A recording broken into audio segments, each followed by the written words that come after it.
Oh, it's John Black, super chemist. I think we're on part 21. I'm not sure of is the deep state a monarchy? I just did this video and I didn't. It got erased, so I got to do it again.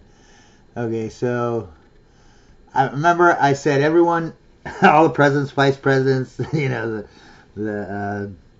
Secretary of States. There's only been 110, something like that, of U.S. Supreme Court justices. Yeah, I'm already up to about 10% of them are same bloodline. Then on top, and the CIA directors, these main positions, the secretary of this, secretary of that. I also found out now that the wives of all these presidents and blah blah blah are also royal. They're actually marrying their relatives. Okay. Yeah, they're not like first or second cousins or whatever. They're like eighth cousins, fifth cousins or whatever.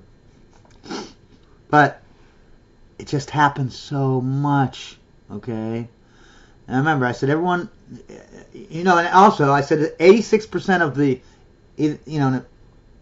Trump put a wrench in the thing, so we don't count Trump. Everything before Trump, and we count George Washington because he's the first president. So we count George Washington all the way up to Obama, right? Keep saying 86% of the time they all have the same exact royal bloodline that leads back to King Edward I through this guy. Samuel Hinckley was in the 1600s. He was in the American colonies. He came over from England, right? He's from, he has the bloodline goes back to King Edward I, right? That's in 1300s. King Edward I. So also not only the assassins, all the assassins in history, right?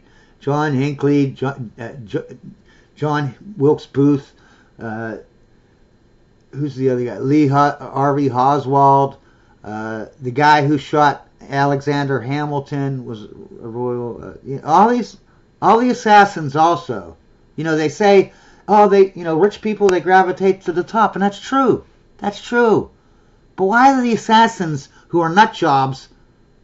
How do they get to the top?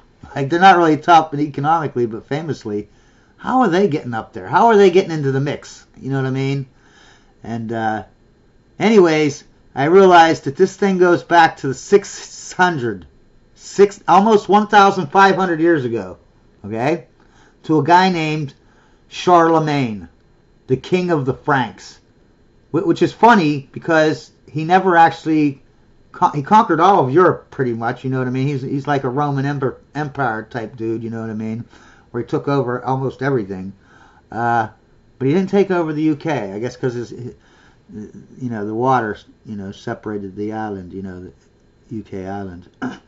But his people, his kids, went into there and they infiltrated not on purpose. They just went in and they that's how the kings and queens did back then. You didn't marry anyone that wasn't related to you unless they were royal blood from another country. You know what I'm saying? So that's how they intermix with the kings and queens from other countries. But and these ones, okay, going back to Charlemagne, let's just look at this, okay? So I want you to see this first, and then we'll get into the Charlemagne thing, okay? This is Samuel Hinckley, okay? All these people on the list, they're all his descendants, right? And we already went over all of these pretty much. Everyone on this list right here that I can see, we already went over.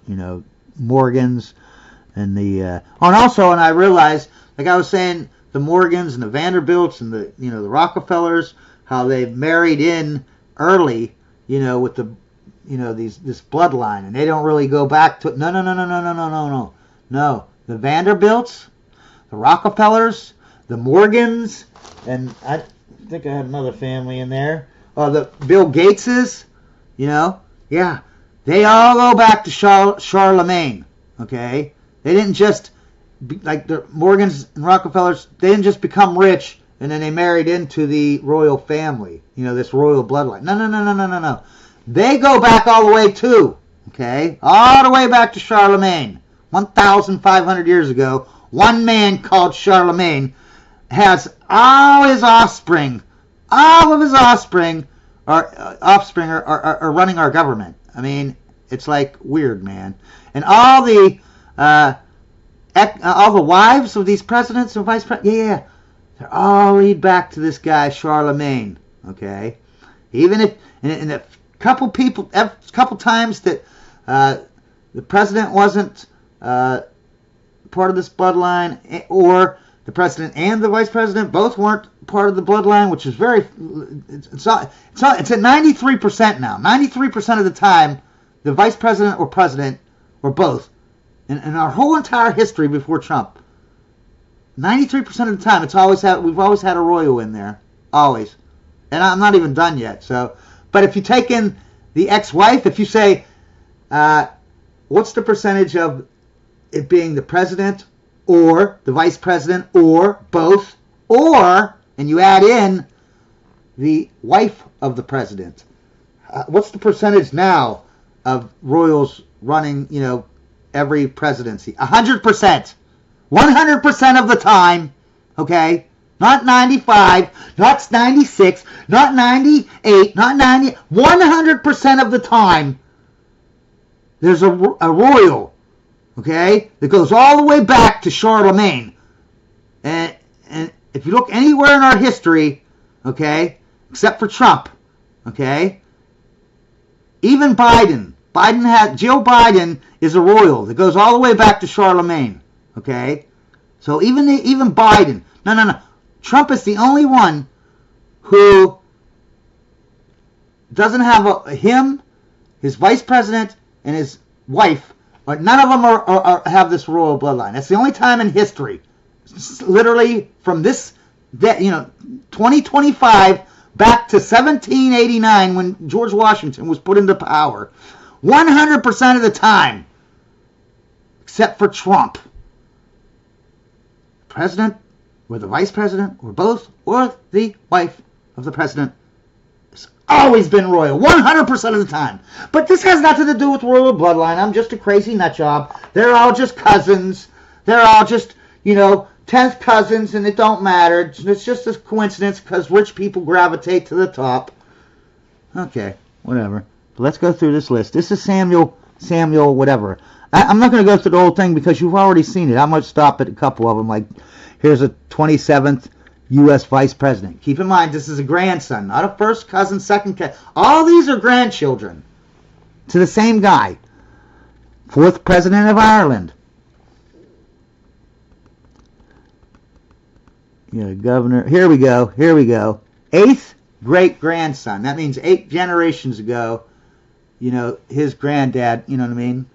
Or I guess 9 if you take out the great. But that means 8 generations ago. He's a great-grandfather to this John Hinckley Jr., who killed non-royal President Ronald Reagan. Okay, well, let's check it out. Let's see who the 9th. He's 8th grandson, right? Let's go to the 9th. Oh, looky here. Who's the 9th grandson of this same man? George H.W. Bush. The man that would have taken over as president if the 8th grandson of Samuel Hinckley had done his job and killed, when he shot Reagan, if he would have been successful. Yeah, the 9th great-grandson would have moved in to be the president. Yeah. Now let's see. Let's go down to 8th great-grandson, right? Let's see. Barack Obama. So Barack Obama is the 8th grandson to this, Samuel Hinckley. And, of course, George Bush, W. Bush, is the son of George H.W. Bush, so he's also 10th great-grandson. They're in the same generation. But, and let's see if there's any other, and this isn't naming, because there's a bunch of presidents that are not being named on this list. This is actually a pretty sad list here, especially for this site. They usually give me a lot of names. But there's governors, secretaries of this and secretaries of that. I'm probably skipping Sarah Palin. Remember her? Jeb Bush. Oh, that's it. Okay, well, this is a sad list. Okay, but you see how they're related? Like everyone says, oh, they're just 56 cousins, and they're just 10th cousins. Oh, no, oh, Obama and Bush, they're just 10th cousins. Yeah, they're also first cousins too. Second removed twice. And if you count George W. Bush the son, Obama is actually first cousins with him, only once removed, meaning one generation away. He's still first cousins, but they're one generation off when it comes to being cousins. Yeah, first cousins, being one generation away. That is close. Okay, don't tell me that this and their grandsons to this guy Samuel Hinckley. You know, John Hinckley, George H.W. Bush, George W. Bush, and Obama are all grandchildren, and Sarah Palin, Jeb Bush, all these other U.S. And this is a crap list. You should see the real list, okay, of how many people this guy, I think I put it in part 1 or part 2 of this video series, more, you know, so you can see even more. But there's even more than that, you know what I mean? But anyways, let's go to the next one, right? What do we got here? We got a woman, 2 women, Bridget Raleigh and Edith Wilson. Guess what? Both of them women were married to the same man, President Woodrow Wilson. I want you to notice this is showing how they're related, right? Wait, let me see how much time I got. 3 minutes. Look how they're related. Do you see how they're related? They're related 5. This is only one person right here. 5 different ways they're related, these 2 women. And they're also related to Woodrow Wilson in 5-10 different ways. They're cousins. They're cousins 100 different ways. Okay? But let's read what it says. 6th cousin, 7th cousin, 7th cousin, 7th cousin, 9th cousin. Or no, 8th cousin. And I want you to, you know, just because it says 7th cousin 3 times, that's because they're linked up 3 different ways as 7th cousins. Like this one says 7th cousins 10 times removed via Edmund whatever. 7th cousins 11 times removed via Hugh Lay whatever. And 7th cousins 11 times removed via Sir James whatever. And keep in mind, this 11 times removed. That doesn't mean like there was 11 people in between her, and there were 11 divorces, and so they're not really related. No, this just when they say, they shouldn't even say removed. They should call it something else, because 10 times removed means that you're just 10 generations away. You know what I mean? If you're here and you're first cousins, and you go through time, you know, and you have more generations, you still are first cousins all the way down to here, but it'll be 10 generations later. So you call it, you know, 7th cousin 10 times removed. So yeah, they are literally that it just means generations. That don't mean nothing really. They're related 5 different ways, and they were both married to the same man who happens to be the president. And this happens all the time, man. Like I only got a minute left, so I'll just read this thingy here. What do we got here? Abigail Adams is 30 great-grandson, daughter to this person. And John Adams is also 30 great-grandson, and they're both married.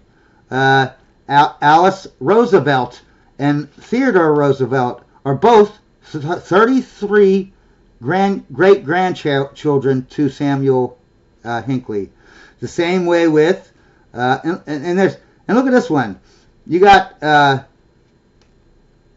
Edith Roosevelt and Alice Roosevelt, right?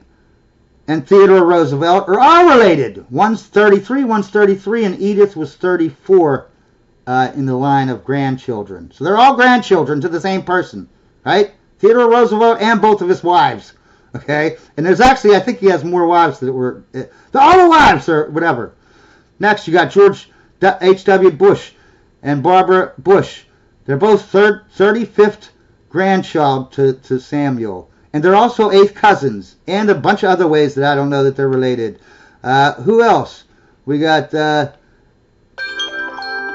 running out of time. But there's like... all of them! All of them! All the wives! have the same royal bloodline. And the wives are worse. They go all the way back to Charlemagne, every last one of them.